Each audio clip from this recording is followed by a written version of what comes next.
John chapter 8, verse number 3. The Bible said, and the scribes and the Pharisees brought unto him a woman taken in adultery. And when they had set her in the midst, verse 4, and they said unto him, Master, talking to Jesus, this woman was taken in adultery in the very act. It means that it was not a hearsay, but we saw. And watch the verse 5.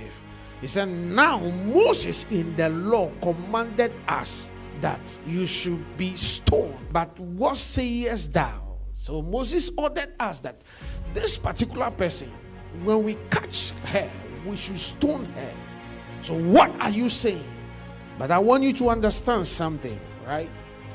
That the letter killeth, but the spirit giveth life.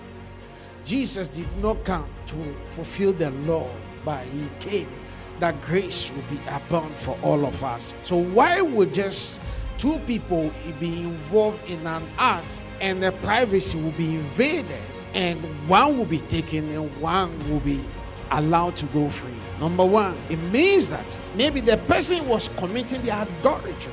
Maybe the person is an influential person, or the person finds himself in authority or has an influence in society. So the person is untouchable. And that is what happens to us in this world. That you find yourself in a situation that people can buy their way out because they have what it takes. So who buys the way out for those who doesn't have what it takes? We live in a country whereby people can buy their way out because they have it. So when you are poor, you can buy your way out. It's so bad that the makers of the law, the Sadducees and the Pharisees, were the people who lay hands on her and brought her.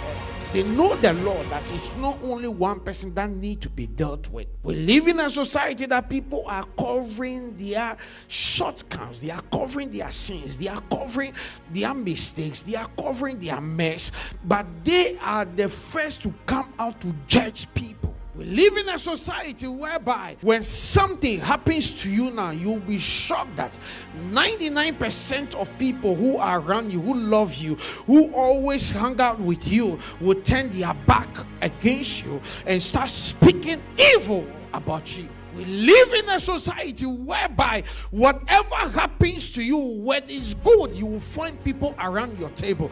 But when it's bad, you will never see anyone around you. We live in a society where people don't mind their business, but they always want to poke their nose into other people's business. And in this life is well lived, but don't live a life to please anyone. Live a life to please God and God alone. Whatever happens, it happens between you and your God.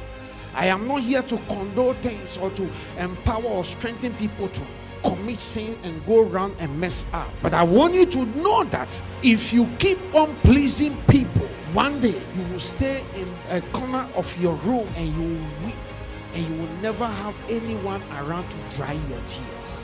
Don't please people, because when you keep pleasing people, you will fall into a dungeon, you will fall into a mess that nobody will be there to pull you out. Let me tell you this, get this from me. You are who you are in the dark when nobody is watching. So just be you and make sure his grace that is sufficient unto you is not wasted. Appreciate the sacrifice on the cross. Appreciate what you could have gone through, but God went through that for you. Jesus went through that for you to be clean and for you to be powerful. You are too powerful for someone's voice to bring you down. You are too powerful for someone to lay hands upon your life. Sometimes we have to come out and stand for the other person.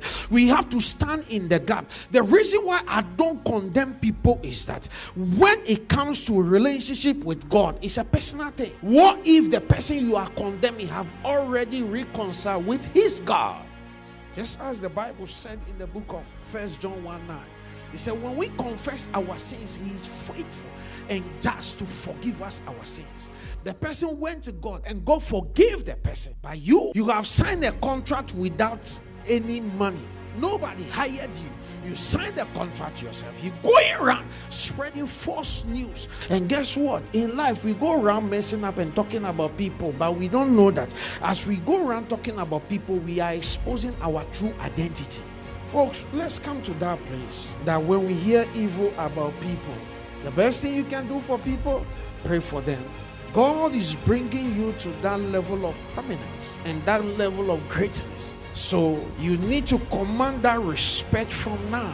So watch your tongue, listen more, and talk less.